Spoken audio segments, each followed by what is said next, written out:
Hello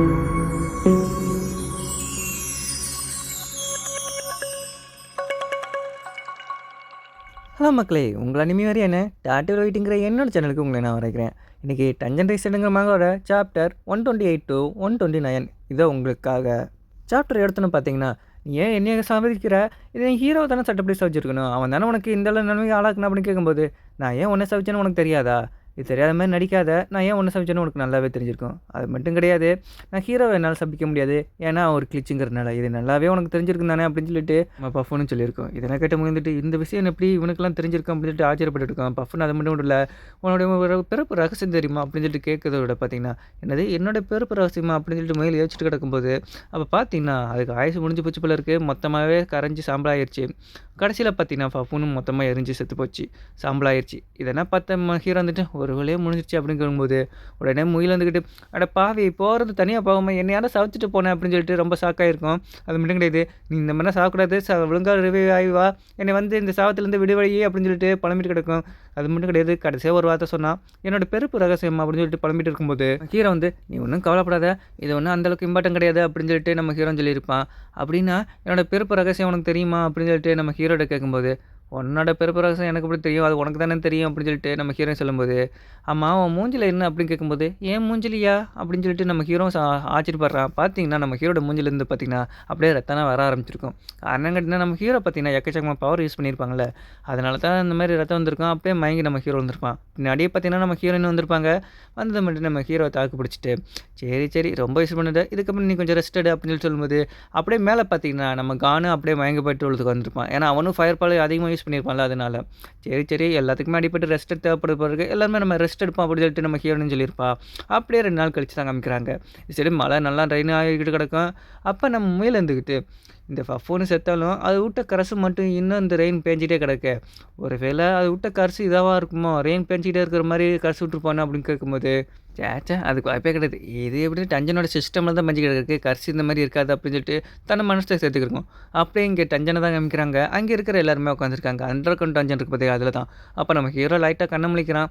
அப்பா என்ன இப்படி பயங்கரமாக தலைவலிக்குது, நீ இங்கே தான் இருக்கியா அணிலை பற்றி கேட்குறான். அணிலாம் அப்படியே ரொம்ப ஜாலியாக விளாண்டுக்கிட்டு கிடக்கு.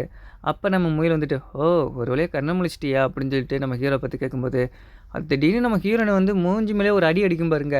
ஹீரோ நீ எழுந்துட்டியாப்பா அப்படின்னு சொல்லி நம்ம ஹீரோ பற்றி கேட்கும்போது, அப்போ தான் சைல சாரிப்பா உன்னை நான் பார்க்கவே இல்லை அப்படின்னு சொல்லிட்டு முயலை பற்றி ஒரு சாரி கேட்டு, சரி உடம்பெல்லாம் எப்படி இருக்குது, நல்லா இருக்கியா, நல்லா தூங்கி ரெஸ்ட் எடுத்துட்டியா அப்படின்னு சொல்லிட்டு கேட்கும்போது, ஆமாம் நான் எத்தனை நாளில் ரெஸ்ட் எடுத்துட்டேன், ஒரு வேளை நான் எழுந்திருக்கவே இல்லாட்டி நீங்களாம் என்ன பண்ணியிருப்பீங்க அப்படின்னு கேட்கும்போது, நீ ஒன்றும் ரொம்ப நேரம் கவலைப்படாத, நீ ஏஞ்சி எனக்கு கேட்டு யூஸ் பண்ணிட்டு தானே எல்லாத்தையும் முடிச்சு கொடுப்பேன்னு சொல்லி சொல்லியிருந்தியே, மறந்துட்டே அப்படின்னு சொல்லிட்டு முயல் சொல்லும்போது, ஆமாம்ல நான் அதெல்லாம் ஒன்றும் பிரச்சனை கிடையாது, அதுக்குன்னு எக்கச்சக்கமான நாள் இருக்குது, இப்போ இருக்க எல்லாருமே ரெஸ்ட் எடுக்கட்டும் அப்படின்னு சொல்லிட்டு நம்ம ஹீரோன்னு சொல்லியிருப்பான். இது என்ன கேட்ட நம்ம ஹீரோன்னு, சரி நீ முதல்ல நல்லா ரெஸ்ட் எடு அப்படின்னு சொல்லிட்டு ஹீரோனையும் அந்த சைடு போக ஆரம்பிச்சிருப்பா. அப்படியே இந்த சைடு நம்ம ஹீரோவும் முயலும் தான் காமிக்கிறாங்க. அப்போ நம்ம ஹீரோ வந்துக்கிட்டு, என்ன பஃபூன் செத்த இடத்துலேருந்து ஏதாச்சும் மெட்டீரியல் பொருள் ஏதாச்சும் கிடச்சிச்சா சொன்னது கேட்டுக்கோங்க. ஆமாம்மா நானும் தேடி போய் பார்த்தேன், அந்த இடம் பார்த்தீங்கன்னா சர்ச் பண்ணுறதுக்கு கொஞ்சம் லேட் ஆகி போச்சு, அந்தளவுக்கு இடம் அந்தளவுக்கு மோசமாக இருந்துச்சு, அது மட்டும் கிடையாது நான் இதையும் கண்டுபிடிச்சேன் அப்படின்னு சொல்லிட்டு தொப்பிலேருந்து ஒரு பொருள் எடுக்குது. வேறு எதுவும் கிடையாது, 4வது டஞ்சனோட ஆல்டர் தான் இந்த குயிக் பாக்ஸ் செட் இருக்குது பார்த்தீங்களா, அதுதான். அப்போ ட்ராகன் இருந்துக்கிட்டு இப்போ உங்கள்கிட்ட பார்த்தீங்கன்னா 3 டஞ்சன் இருக்குது, மற்றபடி 5 ஆல்டர் இருக்குது. இதனால் பார்த்தீங்கன்னா நீ உண்மையில ஒருத்தான வந்து அப்படின்னு சொல்லும்போது, ஆமாம் இது ஏன் இந்த ஸ்டேஜில் இருக்குது, இது கடைசி வரைக்கும் இப்படியே தான் இருக்குமா அப்படின்னு சொல்லும்போது, ட்ராகனும் தன் சத்தியை வச்சு ட்ரை பண்ணி பார்க்குது. என்னென்னா பார்த்தீங்கன்னா இந்த பஃபுன்னு இதை யூஸ் பண்ணிட்டு இருக்கும்போது எந்தெந்த ரசனை யூஸ் பண்ணிச்சு, அது எந்தெந்த இடத்துக்கு போச்சு அப்படின்னு சொல்லிட்டு அனலைஸ் பண்ணி பார்க்கும்போது, அது ஓரளவுக்கு கண்டுபிடிக்க முடியல. ஆனால் கடைசியாக யூஸ் பண்ண அந்த ரெயின் மோர் சிமெண்ட்டுக்கு எந்த மாதிரியான பவர் யூஸ் பண்ணியிருக்காங்கன்னு ஓரளவுக்கு அனலைஸ் பண்ண முடிஞ்சுது. இது எனக்குமே சாதாரண பஸ் கிடையாது, இதை வச்சு நீங்கள் மலையை மட்டும் கண்ட்ரோல் பண்ணல, எலுக்கச்சக்கமாக கண்ட்ரோல் பண்ண முடியும் அப்படின்னு சொல்லும்போது, நம்ம முயல் இருந்துக்கிட்டு, ஆனால் அது ஒன்றால் கண்ட்ரோல் பண்ண முடியாது அப்படின்னு சொல்லும்போது, ஏன்னா நம்ம ஹீரோவில் பார்த்தீங்கன்னா மேட்சுக்கே பயன்படுத்த முடியாது அப்படின்னு சொல்லிட்டு எல்லாத்துக்குமே தெரியும் தானே. ஹீரோ என்ன திங்க் பண்ணுறேன்னா, இப்போ பார்த்தாலும் சினிமா போகிற வழியில் என்னால் போயிட்டு இருக்க முடியாது, ஏன்னா எனக்குன்னு ஒரு தனி வழி தான் தேவைப்படுது. அப்படி இருக்கும்போது பேசிகிட்டு இருக்க மட்டும் வேலைக்கு ஆகுது, வேறு ஒரு வழியை கண்டுபிடிக்கணும்னு சொல்லிட்டு இருக்கும்போது ட்ராகன் என்ன சொல்லுதுன்னா, என்கிட்ட ஒரு ஐடியா இருக்குது, நீ என்னம்மா பண்ணுற, அந்த ஆல்டர் இருக்குது பார்த்தியா, அதை பற்றி பார்த்தீங்கன்னா சின்விட்டை கொடுத்துரு, அப்படி இருக்கும்போது உங்களால் 2 பேரும் கனெக்ட்லேயே இருக்க முடியும், நீங்கள் நினச்ச இடத்துக்கு டெலிபோர்ட் பண்ண முடியும் அப்படின்னு சொல்லும்போது, நமக்கு இதுவும் ஒரு நல்ல ஐடியாவாக இருக்குது அப்படின்னு சொல்லும்போது, இந்த சைடு பார்த்தீங்கன்னா நம்ம காண்டை வந்திருப்பான், அவனை பவர் யூஸ் பண்ணிவிட்டு லைட்டாக வந்துகிட்டு இருக்கும்போது நம்ம ஹீரோ பார்க்குறான் யாராவது அப்படின்னு சொல்லிட்டு பார்த்துட்டு இருக்கும்போது, அந்த இடத்துக்கு நம்ம கான் வந்துட்டு, மாஸ்டர் நீங்கள் எழுந்துச்சிட்டிங்களா? அவங்கள பார்க்க தான் நான் வந்துட்டு கிடந்தேன். அது மட்டும் கிடையாது. இத புடிங்க. அத அந்த பஃப்ன்னு அழிச்சிங்க பார்த்தீங்களா? அந்த இடத்துல தான் இந்த இத எடுத்தேன். அத பார்க்கவே ஒரு கர்ஸ் மாரி இருந்திருக்கும். அந்த கர்ச்சிட்ட கல்ல பார்த்தீங்கன்னா, ஒரு டிசைனா இருந்திருக்கும். அது மட்டும் கிடையாது. அது நல்லா லைட்டா விரிசல் விட ஆரம்பிச்சிருக்கும். விட்டது மட்டும் கிடையாது. அப்படியே சில்லு சில்லியா நொறுங்கி உடைஞ்சு போயிருக்கும். இதெல்லாம் பார்த்து நம்ம ஹீரோ வந்துட்டு, "என்னடா கையில பட்டோனே நொறுங்கி போச்சு" அப்படின்னு சொல்லிட்டு பார்த்துட்டு இருக்கும்போது, அப்ப பார்த்தீங்கன்னா, அந்த கல்லாம் சேர்ந்து ஒரு குட்டி உருவம் மாரி உருவாகியிருக்கும். ஒரு சில ஸ்டாச்சுன்னு சொல்லுவாங்க பார்த்தீங்களா? அந்த மாரி ஒரு குட்டியா உருவாகியிருக்கும். அது பார்க்கவே ரொம்ப அழகாவும் இருந்திருக்கும். ஆனா, அதுலேருந்து பார்த்தீங்கன்னா, கர்சிட எனர்ஜி அதிகமாவே வெளிய வந்திருக்கும். இதெல்லாம் பார்த்து ட்ராகன் வந்துட்டு, "இது ஒரு கர்சிட ஆப்ஜெக்ட்" அப்படின்னு சொல்லும்போது, நம்ம ஹீரோவும் பார்க்குறான். "இது என்ன மாரியான கர்சிட ஆப்ஜெக்ட்?" அப்படின்னு சொல்லிட்டு "உனக்காச்சும் தெரியுமா?" முயல்ட்ட கேட்கும்போது, "அது எனக்கும் தெரியாது" அப்படின்னு சொல்லிட்டு முயலும் சொல்லுது. அப்ப ட்ராகன் வந்துட்டு என்ன சொல்லுதுன்னா, "இத நீ இப்படி கீழ எங்களுக்கு சாக்ரிஃபைஸ் பண்ணீன்னா, கண்டிப்பா இது யூஸ்லெஸ் தான். ஏன்னா, இதுக்கு லைஃப் எனர்ஜியே கொஞ்சம் கூட கிடையாது" அப்படின்னு சொல்லிட்டு ட்ராகனும் சொல்லியிருக்கும். முயல் வந்துட்டு, "ஆமா, ஆமா. இத பார்த்தாலே தெரியுது. இது விரிசல் விட்டு உடையிற நிலைமையில தான் இருக்கு" அப்படின்னு சொல்லிட்டு நம்ம ஹீரோவும் பார்க்குறான். "இல்லையே! இது பார்க்க நல்லா தானே இருக்கு. ஒருவேளை இப்படி இருக்குமோ? அந்த பஃப்ன்னு இருந்துகிட்டு, இதோடைய பவர யூஸ் பண்றதுக்கு ரொம்ப தன்னோட ஸ்ட்ரென்த் பயன்படுத்தியிருக்கான். அதனால தான் இந்த மாரி ஆயிருக்குமோ?" அப்படின்னு சொல்லிட்டு ஹீரோவும் சொல்லியிருப்பான். மேபி இருக்கலாம் அப்படின்னு சொல்லிட்டு நம்ம முயலும் சொல்லும். அப்ப பார்த்தீங்கன்னா, நம்ம ஹீரோ இருந்துகிட்டு, "அப்பன்னா இத வச்சுட்டு ரொம்ப எந்த ஒரு பயனும் கிடையாது. இது வேஸ்ட்டு தான்" அப்படின்னு சொல்லிடும்போது, நம்ம முயல் இருந்துகிட்டு, "அப்படின்னா கிடையாது. அது என்கிட்ட கொஞ்சம் குடுவே" அப்படின்னு சொல்லிட்டு கேட்டிருக்கோம். அப்ப நம்ம ஹீரோ இருந்துட்டு, "எதுக்காக உனக்கு இது வேணும்?" அப்படின்னு சொல்லிட்டு கேட்கும்போது, "நீ வேணா அத நல்லா பாரு. அதுல இருக்க கொஞ்சம் ஒரு உருவம் மட்டும் பார்த்தீங்கன்னா, என்னைய மாரியே இருக்குதானே" அப்படின்னு சொல்லிட்டு கேட்குது. நம்ம ஹீரோவும் நல்லா பார்க்குறான். பார்த்தீங்கன்னா, அது அப்படியே நம்ம முயல் மாரியே இருந்திருக்கும். "ஆமால்ல, இது நான் கொஞ்சம் கூட கவனிக்கல" அப்படின்னு சொல்லிட்டு நம்ம ஹீரோவும் சொல்லியிருப்பான். சரி, சரி அதான் கவனிச்சிட்டல்ல. இப்ப எனக்கு அத கூட குடுத்துறியே அப்படின்னு சொல்லிட்டு நம்ம முயலும் கேட்டிருக்கோம். இதெல்லாம் பார்த்தா நம்ம ஹீரோ வந்து, "சரி இது என்கிட்ட இருக்க மாரி எந்த ஒரு யூஸும் கிடையாது. இத நீயே வச்சுக்க" அப்படின்னு சொல்லிட்டு நம்ம ஹீரோவும் அதுக்கு தூக்கி போட்டிருப்பான். அது முயல் அத பிடிச்சிட்டு ரொம்ப சந்தோஷமா விளையாண்டுட்டு கிடக்கும். காணுன்ட்டு "அப்படின்னா நீங்க தேடுற போறது இல்லையா?" அப்படின்னா "சரி நான் போய் மேலும் தேடுறேன்" அப்படின்னு சொல்லும்போது நம்ம ஹீரோவும் பார்க்குறான். "சரி, சரி போய் பத்திரமா தேடிப்பா" அப்படின்னு சொல்லிட்டு நம்ம ஹீரோவும் சொல்றான். நம்ம கான் வந்துட்டு, "சரி மாஸ்டர் நான் போய் இன்னும் எக்கச்சக்கமா தேடிட்டு நான் கொண்டு வரேன்" அப்படின்னு சொல்லிட்டு அவன் பாட்டுக்கு பேசிட்டு போய்க்கிட்டு கிடக்குறான். இதெல்லாம் பார்த்தா முயல் வந்துட்டு, "என்னதான் இவன் உனக்கு வேலை செஞ்சாலும், இருந்தாலும் இவன் மேல எனக்கு ஒரு டவுட் இருந்துகிட்டே தான் இருக்கு" அப்படின்னு சொல்லிட்டு நம்ம முயலும் சொல்லியிருக்கோம். இதனை பார்த்து நம்ம ஹீரோ இருந்துக்கிட்டு, "ஏன் இப்படி சொல்லிக்கிட்டு கிடக்குற? அவன பார்த்தா எதுக்கு உனக்கு சந்தேகமா இருக்கு?" அப்படின்னு கேட்கும்போது, அவன் வந்த புதுசுல அவனோட வீக்கா இருக்கணும் எல்லாத்தையுமே. "நீ ரொம்ப வீக்கா இருக்க, ரொம்ப ஸ்ட்ராங்கா இருக்க, என் பேச்ச தான் நீ கேட்கணும்" அந்த மாரி சொல்லிட்டு கிடப்பான். அப்ப நம்ம ஹீரோ என்ன நினச்சுக்கிட்டு இருக்கான்னா, இத பார்க்கும்போது எனக்கு ஒரு விஷயம் நல்ல நேரத்துல வருது. அதாவது வீக்கா இருக்கவங்க, ஸ்ட்ராங்கா இருக்கவங்க முதுகுல குத்த வாய்ப்பு இருக்கு. அதாவது ஓப்பன்ல விட்டா. அதேமாரி ஸ்ட்ராங்கா இருக்கிறவங்க, வீக்கா இருக்கவங்கள கொன்னு போட்டு போறதுக்கும் வாய்ப்பு இருக்கு. ஆனா நம்ம சிங்குவர் பார்த்தீங்கன்னா, அதுக்கு ஆப்போசிட்டு இவள மாரி வேற யாருமே கிடையாது அப்படின்னு சொல்லிட்டு சொல்லியிருப்பான். இவன பார்க்கும்போது கொஞ்சம் டிஃபரெண்ட்டா தான் இருக்கு. சரி பார்த்துக்கலாம் எதுவா இருந்தாலும் அப்படின்னு சொல்லிட்டு நம்ம ஹீரோவும் யோசிச்சு பார்த்துட்டு கிடப்பான். நம்ம ஹீரோ என்ன யோசிச்சுட்டு இருக்கான்னா, இந்த கானு எப்படிப்பட்டவன்? அவன் முன்னாடி என்ன பண்ணிக்கிட்டு இருந்தான் அப்படின்னு கேட்கும்போது, முயல் வந்துட்டு என்ன சொல்லுதுன்னா, அவன் வெறும் நார்மலா ஆஃபீஸ் பாய் தான். உங்கள மாரி தான் அப்படின்னு சொல்லும்போது, சரி, சரி நம்மள மாரி தான் போல இருக்கு இவனும் அப்படின்னு சொல்லிட்டு நம்ம ஹீரோ நினச்சிட்டு இருப்பான். அப்ப பார்த்தீங்கன்னா, அந்த இடத்துக்கு பம்முட்டு வந்திருக்கும்.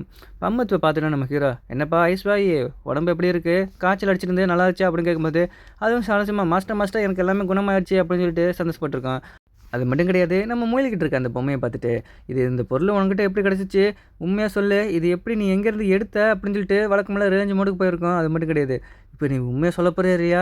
அது என்னுடைய ப்ரீவியஸ் மாஸ்டருக்கான சொந்தமானது. அது எப்படி உன் கையில கிடைச்சுச்சுன்னு" கேட்கும்போது, "இவன் என்னடா ஆவுன்னா சந்திரமுகியா மாறிடுறான்" அப்படின்னு சொல்லிட்டு முயலும் பார்த்துட்டு இருக்கும்போது, நம்ம ஹீரோ இருந்துகிட்டு, "என்னப்பா உனக்கு ஏதாச்சும் வேணுமா? ஏதாச்சும் பனிஷ்மென்ட் வேணுமா?" அப்படின்னு சொல்லிட்டு கேட்கும்போது, அப்ப நம்ம பம்முட்டுன்ட்டு, "அப்படிலாம் இல்ல ஒண்ணும் மாஸ்டர். நான் தெரியாம இந்த மாரி ரேஞ்ச் மோடுக்கு போயிட்டேன்" அப்படின்னு சொல்லும்போது, "அப்படின்னா இது உன்னுடைய மாஸ்டருக்கு சொந்தமானது. ப்ரீவியஸ் மாஸ்டருக்கு. அந்த விட்சுக்கு சொந்தமானது தானே?" அப்படின்னு சொல்லிட்டு நம்ம முயலும் கேட்டிருக்கோம். அப்ப பம்முட்டுன்ட்டு, "ஆமா எனக்கு நல்லாவே ஞாபகத்துல இருக்கு. இது கண்டிப்பா சொல்றேன். இது என் மாஸ்டருக்கு சொந்தமானதே தான்." நம்ம ஹீரோ இருந்துக்கிட்டு, "அப்படின்னா இந்த பெல்ல யார் உருவாக்குனாங்களோ, அதே வச்சு தானே இந்த சிலையும் உருவாக்கியிருப்பாங்க" அப்படின்னு சொல்லிட்டு நம்ம ஹீரோவும் கேட்குறான். அது மட்டும் கிடையாது, "இது பார்க்க கிட்டத்தட்ட உன்னைய மாரி தான் இருக்கு. நீயும் இருக்குமோ?" அப்படின்னு சொல்லிட்டு யோசிச்சுட்டு இருக்கும்போது, நம்ம பம்மத்து என்ன சொல்லுதுன்னா, "அந்த இருக்கு பார்த்தீங்களா அந்த முயலு, அதுதான் நம்ம மாஸ்டருக்கு ரொம்பவும் புடிச்சது" அப்படின்னு சொல்லிடும்போது, நம்ம ஹீரோ யோசிச்சு பார்த்து கிடக்குறான். "என்னது மாஸ்டருக்கு ரொம்ப புடிச்ச பொம்மை முயலா?" அப்படின்னு சொல்லிட்டு நம்ம முயலும் திரும்பி பார்க்குறான். அது மட்டும் கிடையாது, "ஒரு வேளை இருக்குமோ? முன்னாடி நீ ஒரு வேளை டாலா இருந்திருப்பியோ?" அப்படின்னு சொல்லிட்டு நம்ம ஹீரோவும் கேட்டிருப்பான். இது எல்லாத்தையும் கேட்ட நம்ம முயல் இருந்துக்கிட்டு, "எனக்கு முன்னாடி இந்த மாரி எந்த ஒரு மெமரியும் கிடையாது. நான் இப்படிக்கு முயலா இருக்கேன். அந்த ஒரு மெமரி தான் இருக்கு. மேபி சான்ஸ் இருக்கலாம்" அப்படின்னு சொல்லும்போது, "என்ன சான்ஸ் இருக்கலாம், நொட்டலாம்" அப்படின்னு சொல்லிட்டு பம்மத்து வழக்கம் போல சண்டை போட ஆரம்பிச்சிருக்கும். அப்படியே நம்ம ஹீரோ தான் பார்க்குறான். இது பார்க்க கிட்டத்தட்ட இருக்கிற மாரி தான் தெரியுது. ஆனா இதெல்லாம் பார்க்கும்போது என்னைய பார்க்குற மாரியே இருக்கே!" அப்படின்னு சொல்லிட்டு நம்ம ஹீரோ நெனச்சு பார்த்துட்டு இருப்பான். அது மட்டும் கிடையாது, நம்ம ஹீரோவும், சரி எதுவாக இருந்தாலும் சரி இது என்னைய பார்க்குற மாதிரி இருக்குது அப்படின்னு சொல்லிட்டு லைட்டாக ஸ்மைல் பண்ணியிருப்பான். அது மட்டும் கிடையாது, நம்ம முயல்கிட்ட வந்து அப்படியே தலையை தட்டி கொடுத்துருப்பான். ஏன்னா நம்ம ஹீரோக்கும் அனிமல்ஸ்லாம் ரொம்ப பிடிக்கும். அதேமாதிரி அந்த விச்சுக்கும் ரொம்ப பிடிச்சிருக்கும் போல இருக்குது. அப்போ நம்ம ஹீரோயின் வந்து நீ முடிச்சிட்டியா? இந்த மாதிரி மலையில் இருக்கிறனால உனக்கு எதுவும் ஆகலையா? உனக்கு ஏதாச்சும் கோட்டு கிட்ட ஏதாச்சும் வேணுமா அப்படின்னு சொல்லிட்டு நம்ம ஹீரோயின் கேட்டிருப்பா. இல்லை என்கிட்ட அதே மாதிரி எக்கச்சக்கமாக கோட்டெல்லாம் இருக்குது அப்படின்னு சொல்லும்போது, நீ வந்து பார்த்தியா நிற்கிற இடம் எல்லாமே சகதியாக இருக்குது, இங்கிட்டு வந்துரு அப்படின்னு சொல்லும்போது, அப்படின்னா நான் இந்த மாதிரி சகதி இல்லாமல் நடக்கிறதுக்கு வேறு ஏதாச்சும் ஒன்று தான் அவனுக்கு கண்டுபிடிக்கணும் அப்படின்னு சொல்லும்போது, நம்ம ஹீரோயின் இருந்துக்கிட்டு அப்படின்னா இந்த மாதிரி கொடை ஏதாச்சும் உருவாக்க போறியா அப்படின்னு சொல்லிட்டு கேட்கும்போது, என்னது கொடையா அப்படின்னு சொல்லிட்டு நம்ம ஹீரோ கேட்குறான். இதெல்லாம் கேட்டால் நம்ம ஹீரோ வந்துட்டு என்ன வேண்டாம் ஏதோ ஒன்று சொல்லிக்கிட்டு கிடக்குறான் அப்படின்னு முழிச்சிட்டு கிடக்கும்போது, நம்ம ஹீரோ வந்துட்டு ஆனால் அதுக்கு பதிலாக என்கிட்ட வேறு ஒரு நல்ல ஐடியா இருக்குன்னு சொல்கிறத விட இந்த சாப்டர் முடிவடைகிறது. மக்களே, என்னோட வீடியோ உங்களுக்கு பிடிச்சிருந்துச்சுன்னா மறக்காமல் சப்ஸ்கிரைப் பண்ணிவிட்டு அப்படியே பெல் ஐக்கனை ஆன் பண்ணி வச்சுக்கோங்க. முக்கியமாக லைக் பட்டன் இருக்குது மக்களே. அதே போகிற பக்கம் ஒரு தட்டி விட்டு போயிருங்க. சரிங்களா மக்களே? டாட்டா, பாய் பாய்.